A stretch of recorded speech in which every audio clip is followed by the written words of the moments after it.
So what we heard from Sven goes on into practice. We found an absolutely super example of a live setup that can be used virtually. And our next speaker, Stian Fugelset, CEO of Oslofjord Convention Center, will introduce this personally in the setup with media presence, with an audience that is listening to him live, and with you as an audience. And I think, the stage is yours, and you're really on stage. Stian, fire away.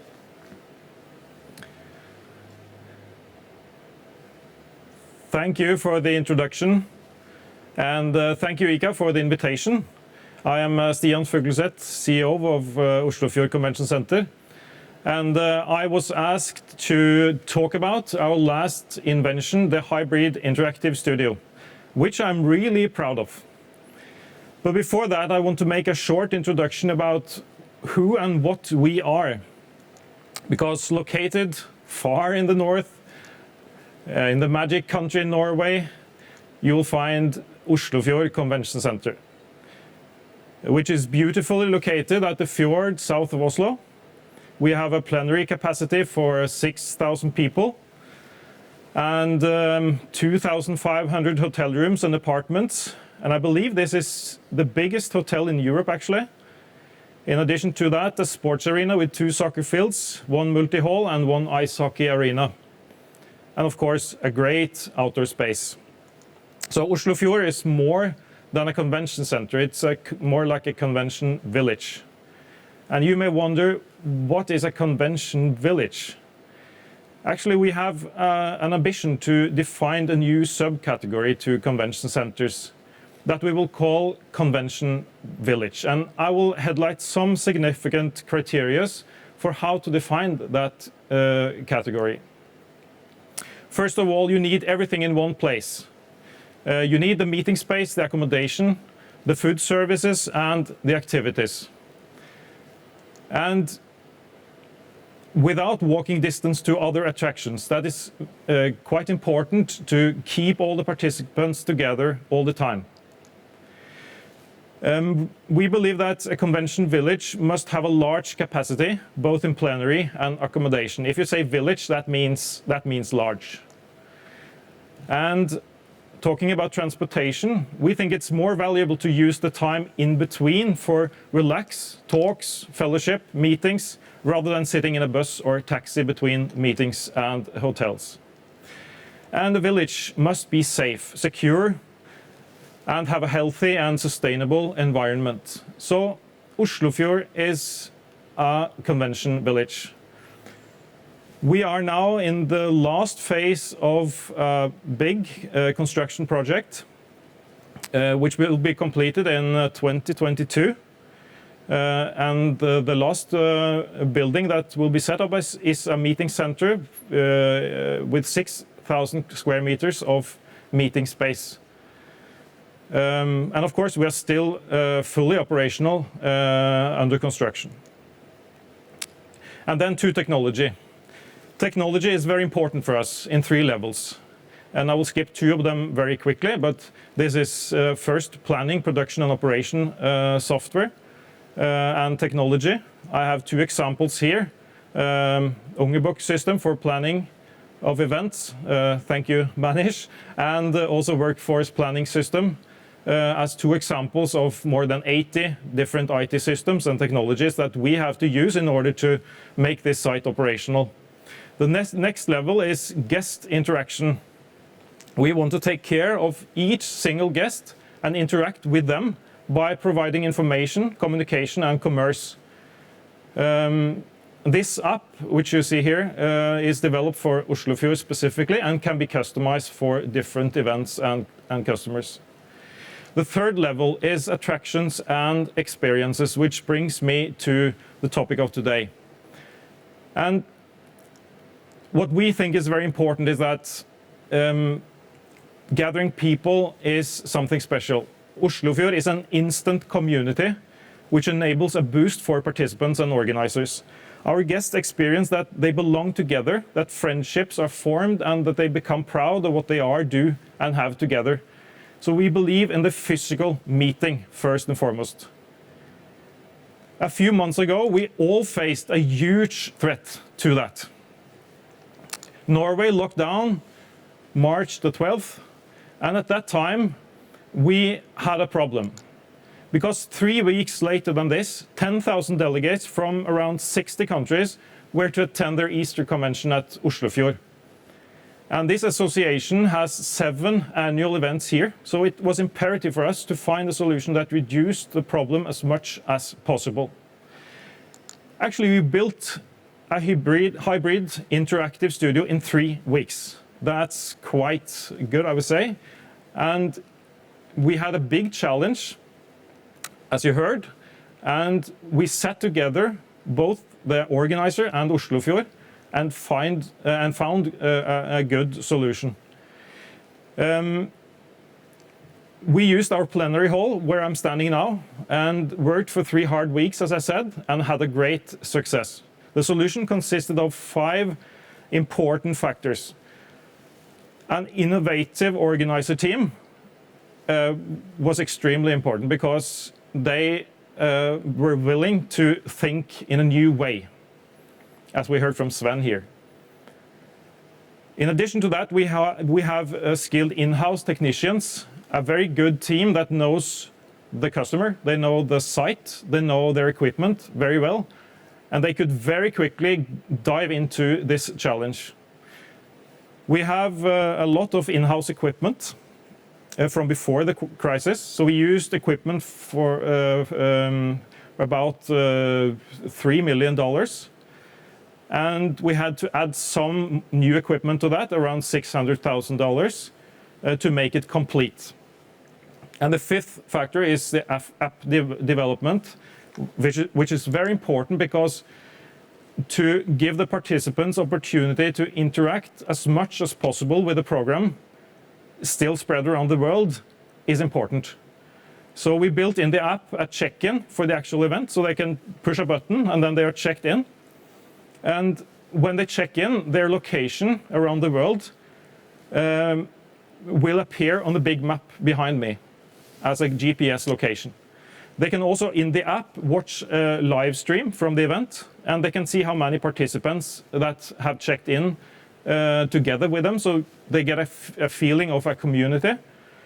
They can participate in polls, and they can also send a message as a short movie clip, picture or text. I will now show you a little bit from the studio, and we can start here on the right wing. Here we have a lot of profile pictures, and all those pictures are uploaded in the app from the participants. And the pictures are shifted randomized during the event, so that almost all participants will have shown their picture during the session. On the left side, you see bigger pictures. That is just still pictures right now because we don't have any links. But usually we can have links here with Zoom or Teams, and you will then be able to communicate with the different links. That can be meeting rooms, meeting halls, that can be a private office. And we can also take that picture to the big screen, which we'll try now, I think. Can we have a big picture on the screen here? Oh, that didn't work. That's typically a demo.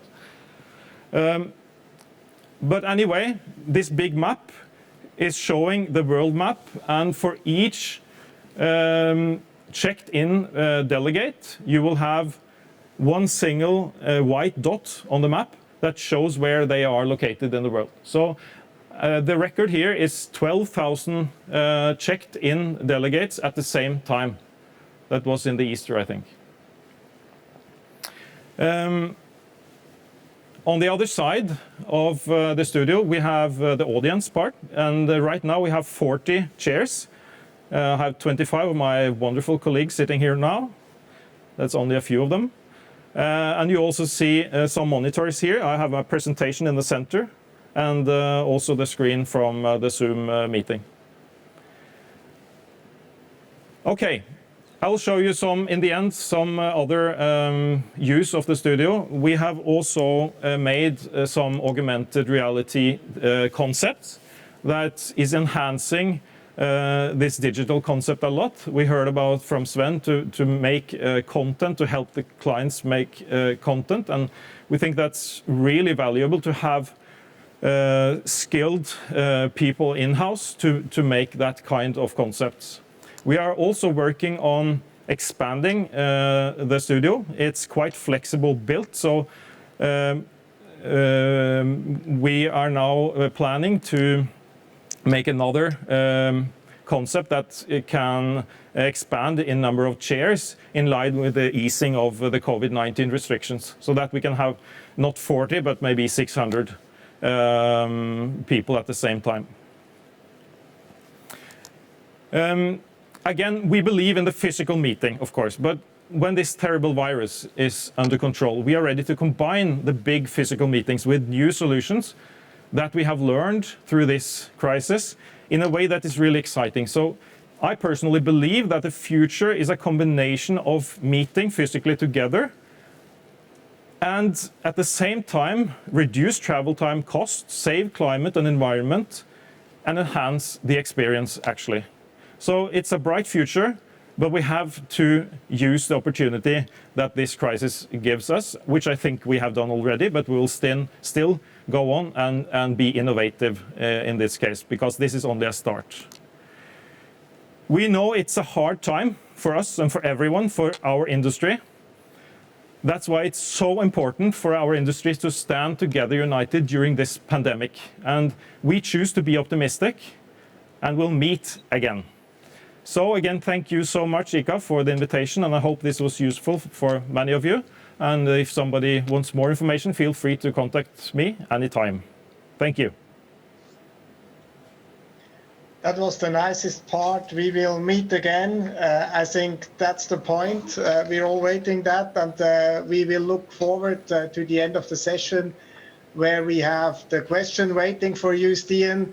We have already the feedback that your venue has done a great job and is absolutely stunning what you put up in such a short time. So our next speaker will add to that. He was mentioned already in the speak of Stian. It is Manish Chandak, President and CEO of Angerböck Software International. Now 7 questions that came in. Anja, please take over. Yes, thank you, Jonas. Thank you so much, everyone, for the wonderful questions. We'll kick off with the first one. Maybe, Sven, you can answer that one. This is a question from Malin. What kind of new competencies do you think venues should invest in for the future?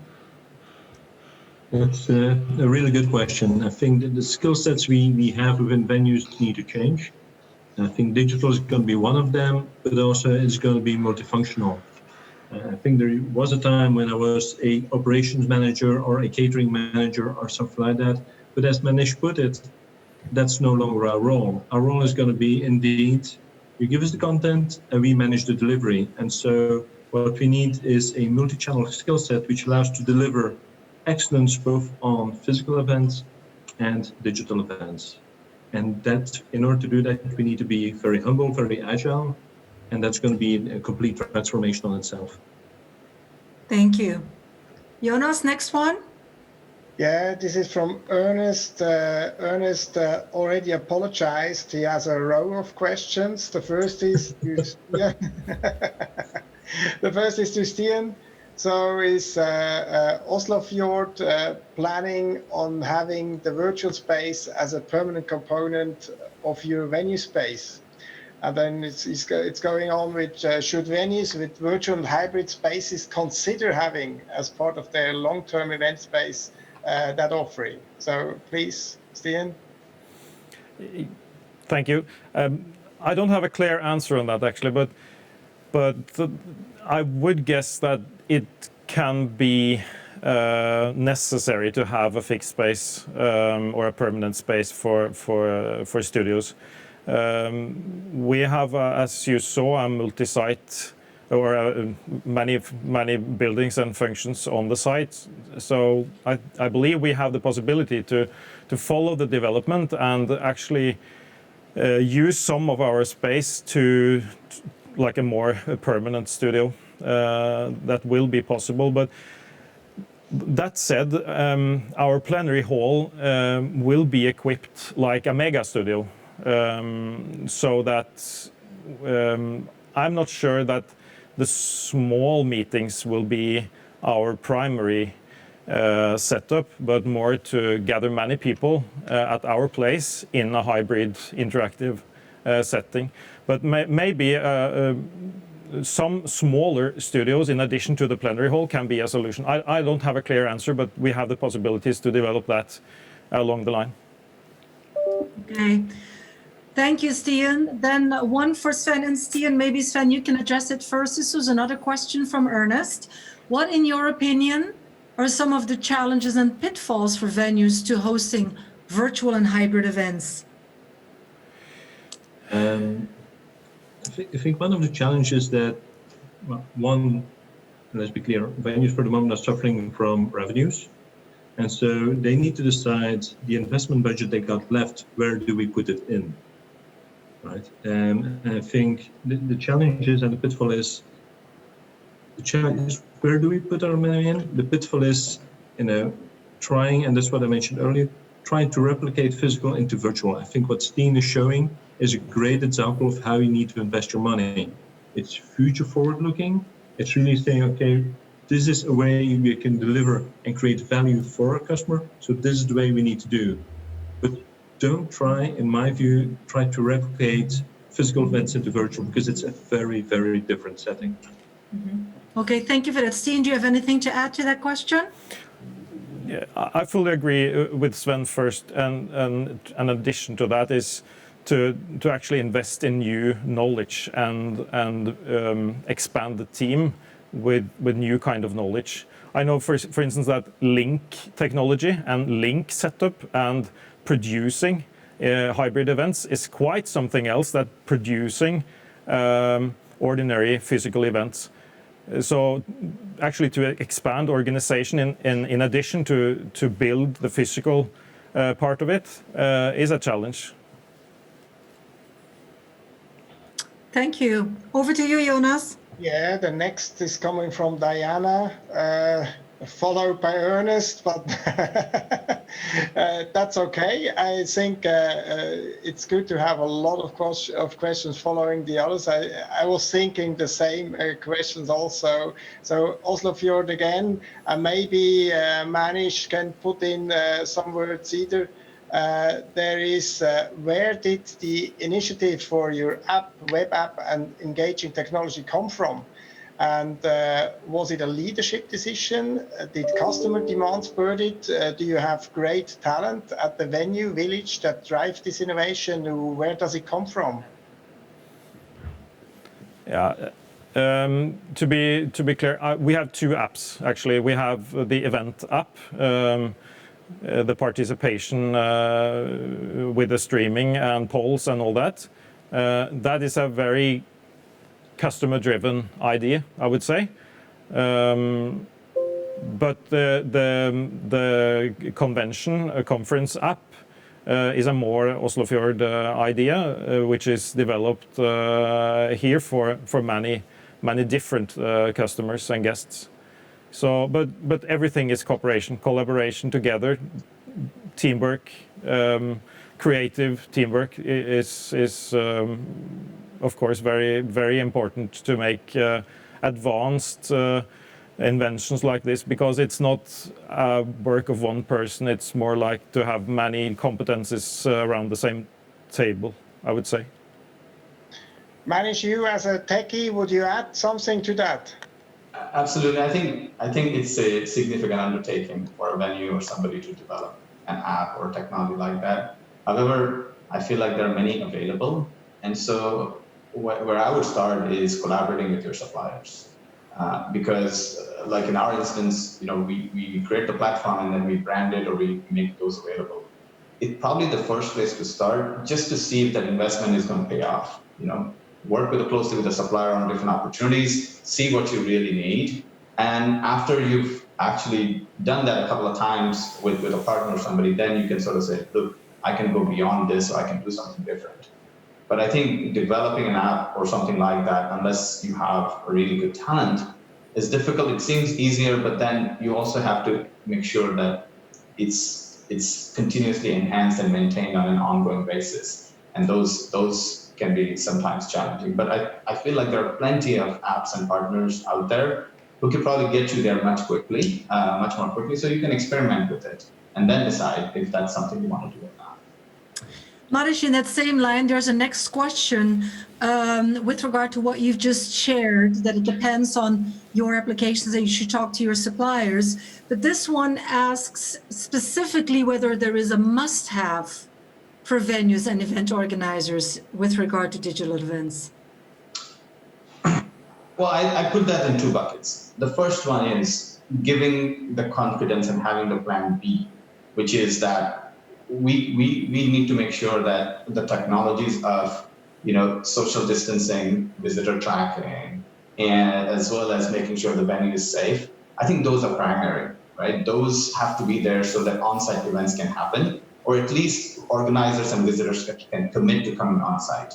And then the second side of it, to me, the minimum just is to modifying your audiovisual department a little bit so that they can be comfortable streaming those things. You don't have to have the app and all of those things in your initial step, but just being familiar with, say, Zoom or GoToWebinar and making sure that there are no technology hiccups with audio, video qualities and things like that. To me, those two are the baselines. And then obviously on the streaming side, I think you can continue to add more and more things. As we saw, you can add some augmented reality types of experiences. You can add an app and those kind of things. But at the minimum level, your AV department should be very comfortable streaming from any room into Zoom or GoToWebinar or one of these top platforms.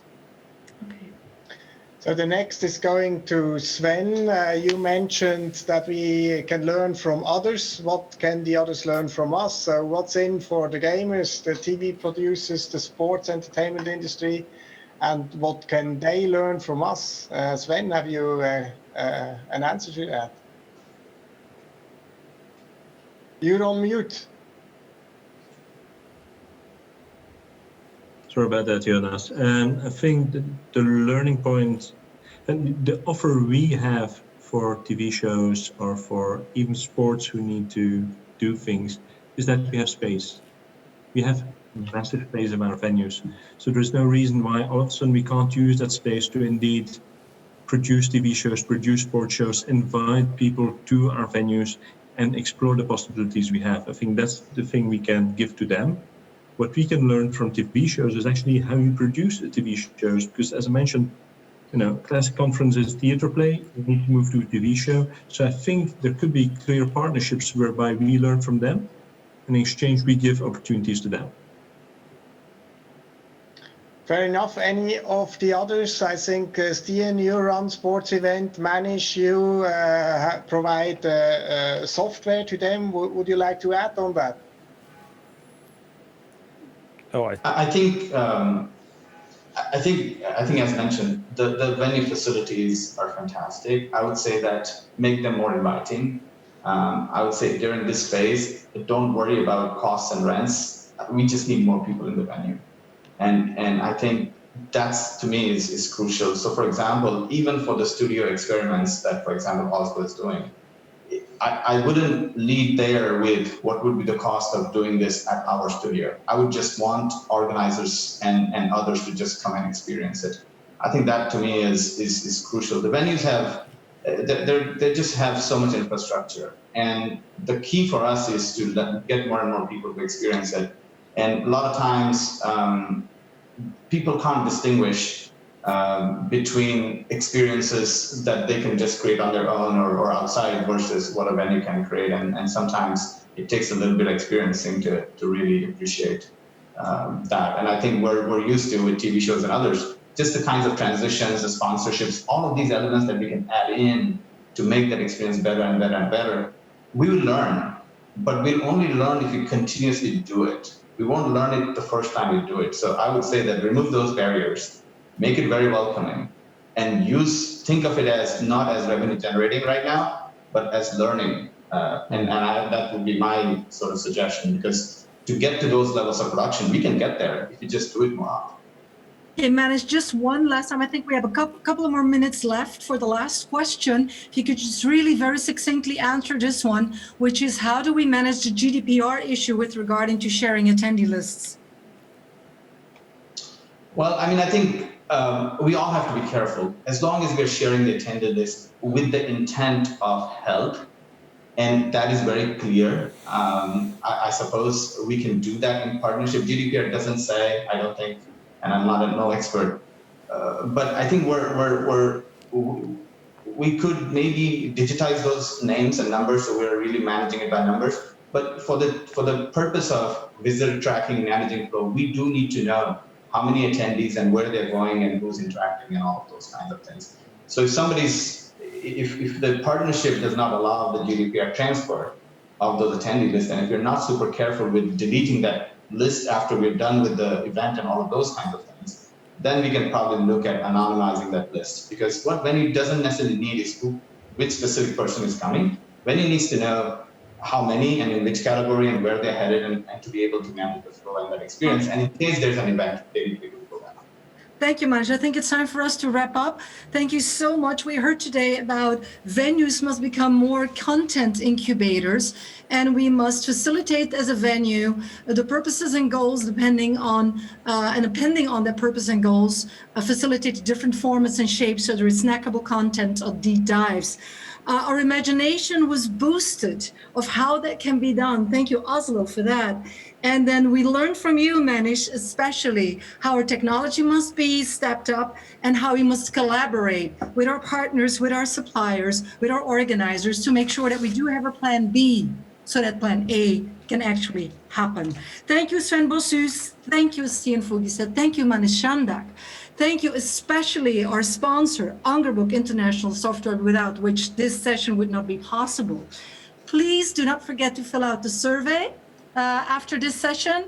And then I would like to invite all of you, my dear ICCA family friends, to be here next week, same time, same place for our strategy session. Thank you for being part of the ICCA family. Goodbye for now. Thank you. Bye-bye. Bye-bye. Bye. Events are